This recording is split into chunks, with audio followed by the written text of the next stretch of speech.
Any face can be the face of addiction. It can be you, your family members, your boss, your teacher, your significant other, even that person you sat next to on the bus this morning. Addiction is no joke. It is known as a brain disease that heavily affects the reward pathways. These pathways reside in the limbic system, which are responsible for emotions and the formation of memories. The reward system is stimulated by pleasurable behaviors like eating, drinking, social interaction, and sex. The reward pathway rewards us by releasing a neurotransmitter known as dopamine, which produces pleasurable feelings and makes a person want to repeat the current action when they feel the need.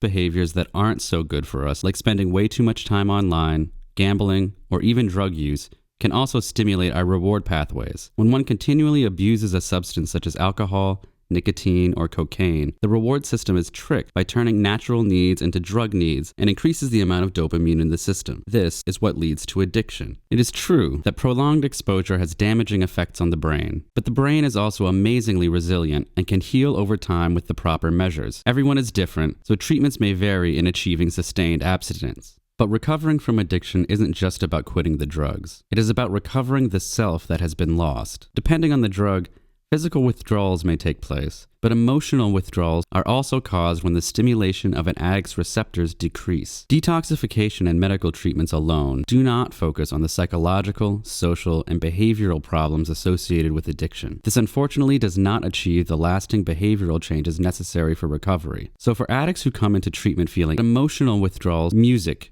can be used as an alternative way to feel excitement, relaxation, security, positive change, and a sense of meaning in their lives. Studies have shown that the human brain has an implicit musical ability. Music is not only beneficial for our emotional states, but also our intelligence and general cognition. The very pathways that gave feelings of reward during drug use are the same ones that can be activated while dancing, singing, creating, reading, performing, or even listening to music. Addicts often suffer from short-term memory loss, difficulty focusing, cognitive deficits, and much more. But by using music in a therapeutic manner over long periods of time, it can play a major role in the healing of brain function and structure that has been damaged by drug abuse. But how does music have such an impact on our brains? First, I'd like to share some of Hamlin's beautiful piece, Un Sospiro.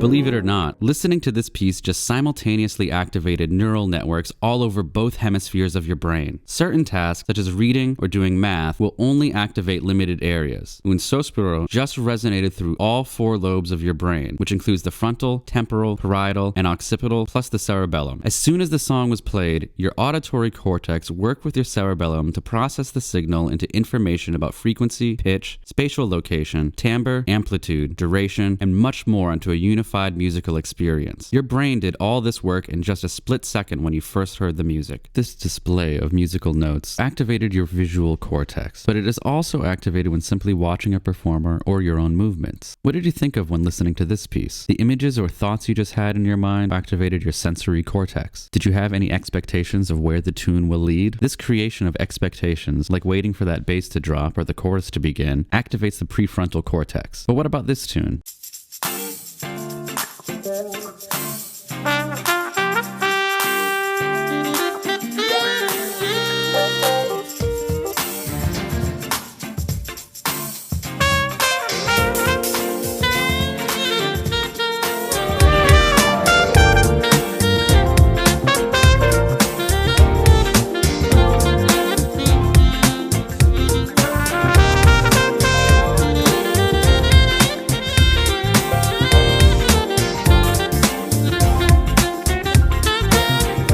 Did you find it hard not to tap your foot snap your fingers, or bob your head to the beat? Your motor cortex and cerebellum just work together to achieve that irresistible movement is also activated when dancing or playing an instrument. But the cerebellum also works with the amygdala and nucleus accumbens to produce emotional reactions. What emotions did you feel when the piece was played? Since memories are not stored in a centralized location in the brain, music also serves as a powerful stimulus for evoking memories, all thanks to the hippocampus. If you ever hear these pieces or maybe even something like them again, it may provoke memories of this class. Music presents many connections in the brain, and it is simply impossible to keep track of all of them. It is safe to say that any of these areas appear to be linked to reward, motivation, emotion, and arousal, which are also ironically linked to what happens in the brain of an addict. Some addicts have expressed their preference for music that has a human touch. This involves a singer, lyrics, and acoustic instruments as opposed to electronic, computerized music. In fact, electronic music is considered a potentially dangerous genre, as well as heavy metal and rap. These genres of music are usually heavily associated with drug use, based on the social environments they rely on, the emotions they evoke, and especially the lyrics. It is likely that these genres can have negative effects on addicts and can even tempt some to slip back into their old ways. It is absolutely vital to identify an individual's high-risk relapse factors, which include people, places, and things,